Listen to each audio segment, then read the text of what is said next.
This is an environmental fly-through video of some of the other spaces in the world of Amalur throughout the course of Reckoning. Now, this is by no means all our environments. It's really only a tiny portion of them, but hopefully it'll give you a sense of the breadth and scale and variety that you'll find in the world. It's important for you to know that this is not cinematic. This is all, well, it's cinematic in the sense that it's video, but it's all captured directly from the game in our most recent build. These are all places you can visit, explore, quest, and kill things in the world of Reckoning.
Enjoyed this first look at Reckoning, and here we're going to open the floor in just a second for some Q&A.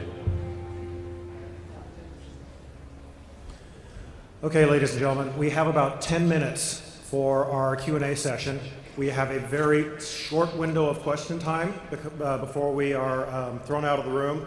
So please, very quickly, we have, like I said, a limited amount of time. If you have a question, please come up to Alex and Martine, and we will get things going.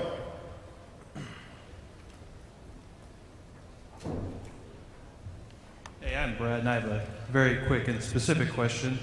I have a bit of an aqua fetish. Is there swimming or underwater swimming in this game at all? Maybe. There we go. Yeah, I can answer that. Swimming, yes. Underwater swimming, no. Although we do have dive points where you can go down and find loot. Thank you.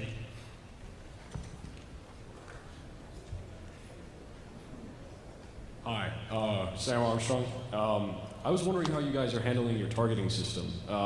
It seemed to be almost automatic, but is there a button press for it? No, it's a soft lock system. You basically stick in the direction you want to fight, and if you're not sticking, it uses spacing, but it keeps your target for you. Thank you. Hi, Tim Brown. Okay. Is there a difficulty slider? Yeah, it's not an actual like slider with lots of granularity. It's modes, but yeah. Okay, cool. Greg Karen, of the major classes, how many individual destinies or the ranges by the end of the game do you expect? I'm not sure if I'm allowed to say that yet. PR people, maybe? A lot. There we go. Thank you. That works. That's accurate. My name's James. Are you guys planning to incorporate a morality system at all? We don't do systemic morality in Reckoning. We have a lot of moral choices to be made for the player, but we don't have like a good evil meter or anything like that. Instead, every choice you make, whether it's moral or not, is handled on sort of a case-by-case basis.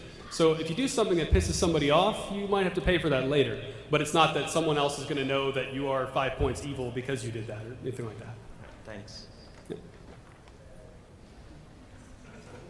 Hey, my name's Justin. I was just curious, and I'm not sure if you can talk about it, but where this takes place on the timeline versus the MMO project that you're working on. And also, it's my understanding that this was under development by Big Huge before the acquisition of 38. How did that affect the development of this game from the direction that it was already taking? All right, so two-part question there. The first part, we are set 2,000 years before the time of Copernicus. So it's a different age, and you'll hear a lot more about that as we get to start talking about Copernicus more in the future.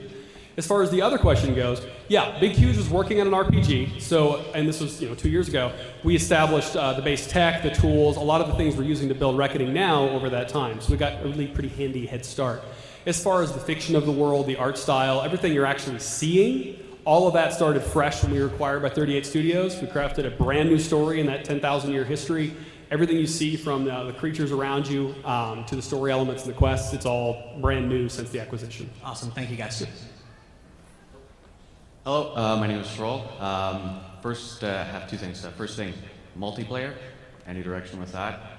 The direction is no. Okay, no, that's good. Second, I saw you were fighting with the mage. Now, I wasn't sure, when he's running low on mana, was there any sort of redirection of projectile, like if someone was like shooting you, and you could sort of take that back and throw it back at them, or?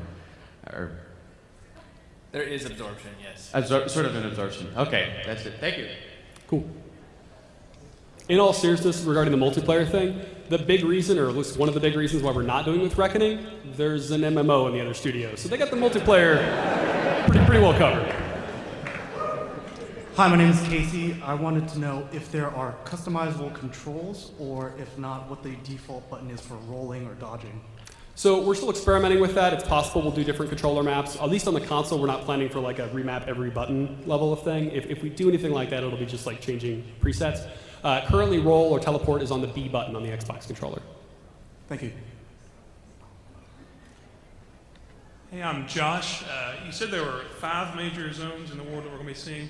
I was wondering, is that like one continent? Is that the whole world, or lore-wise, is there much more world than that? Oh yeah, there's so Reckoning is huge. It's kind of hard to talk about this because Reckoning itself is ridiculously huge. The world of Amalur dwarfs even Reckoning. The world of Amalur is the size of our planet. It's massive. It takes place, the part that's particularly the Phalanx, which is the area where Reckoning takes place, is part of one continent, a strait, and part of another continent. Okay, thank you. Yeah.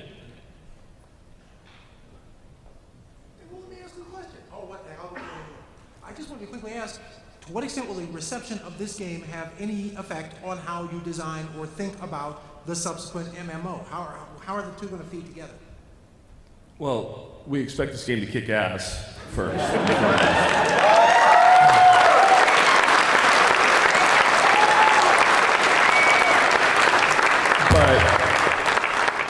But we want to be the best in the world at what we do. So you set the bar high, and that's the bar forever. And I'm very confident in what I've seen and what I've watched from this team, that the bar is unprecedented for us. And it will be a chore. It will be very hard to meet that bar. We will do it, but we have to. We're coming out with a fantasy RPG. That's not really new and innovative in and of itself. So we have to separate ourselves from the rest of the world, and we do that. I think we've done that through the gameplay experience, the lore, the story. This is a world that will house many, many products, from the toys you see to the single-player game to the MMO to, I mean, we've got Todd McFarlane and R.A. Salvatore. We'd be idiots if we weren't doing comic books and stories. But the first and most important piece is these people have to care about the game. They have to love the game and care about the world to want to play it.